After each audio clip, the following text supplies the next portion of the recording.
Connaissez-vous ce classique de la littérature, La petite fille et les allumettes? Comme il faisait froid, la neige tombait et la nuit n'était pas loin. C'était le dernier soir de l'année, la veille du jour de l'an. Au milieu de ce froid et de cette obscurité, une pauvre petite fille passa dans la rue, la tête et les pieds nus. Elle avait, il est vrai, des pantoufles en quittant la maison. Mais elles ne lui avaient pas servi longtemps. C'étaient de grandes pantoufles que sa mère avait déjà usées, si grandes que la petite les perdit en se pressant de traverser la rue entre deux voitures. L'une fut réellement perdue. Quant à l'autre, un gamin l'emporta avec l'intention d'en faire un berceau pour son petit enfant quand le ciel lui en donnerait un. La petite fille cheminait avec ses petits pieds nus, qui étaient rouges et bleus de froid. Elle avait dans son vieux tablier une grande quantité d'allumettes, et elle portait à la main un paquet. C'était pour elle une mauvaise journée. Pas d'acheteur, donc pas le moindre sou. Elle avait bien faim et bien froid, bien misérable mine, pauvre petite. Les flocons de neige tombaient dans ses longs cheveux blonds, si gentiment bouclés, autour de son cou. Mais songeait-elle seulement à ses cheveux bouclés? Les lumières brillaient aux fenêtres, le fumet des rôtis s'exhalait dans la rue, c'était la veille du jour de l'an. Voilà à quoi elle songeait.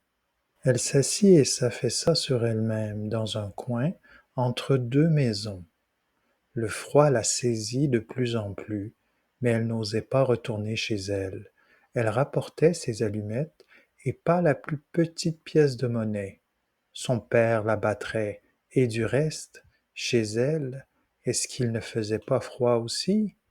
Il logeait sous le toit et le vent soufflait au travers, quoique les plus grandes fentes eussent été bouchées avec de la paille et des chiffons, ses petites mains étaient presque mortes de froid. Hélas, qu'une petite allumette leur ferait du bien, si elle osait en tirer une seule du paquet, la frotter sur le mur et réchauffer ses doigts. Elle en tira une. Comme elle éclata, comme elle brûla, c'était une flamme chaude et claire comme une petite chandelle quand elle la couvrit de sa main. Quelle lumière bizarre!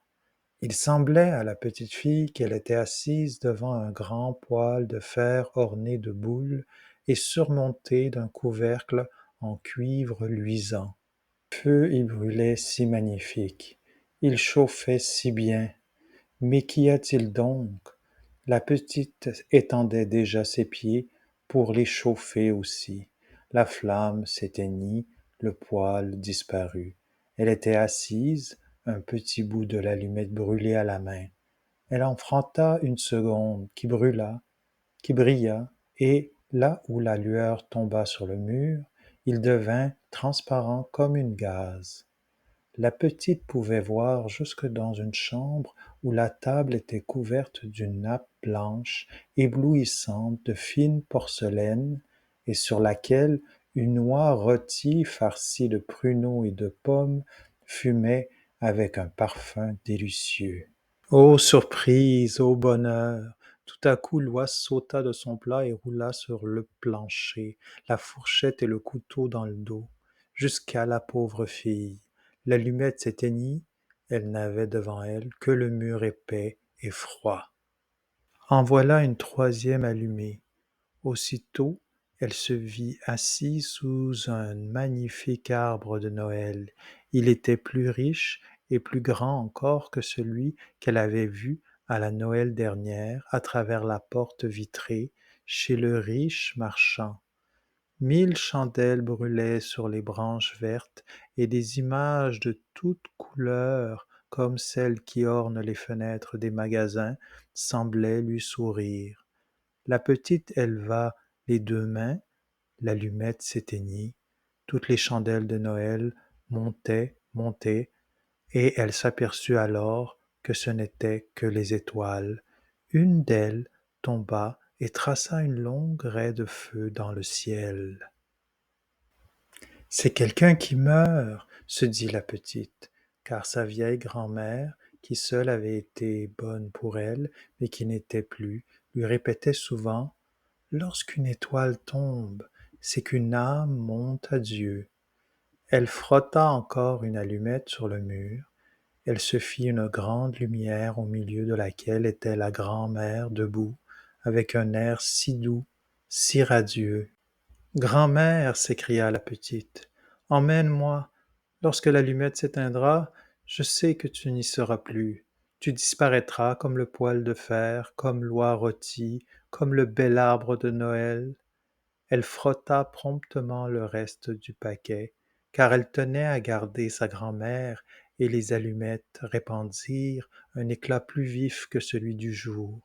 Jamais la grand-mère n'avait été si grande ni si belle. Elle prit la petite fille sur son bras, et toutes les deux s'envolèrent joyeuses au milieu de ce rayonnement, si haut, qu'il n'y avait plus ni froid, ni faim, ni angoisse, elles étaient chez Dieu.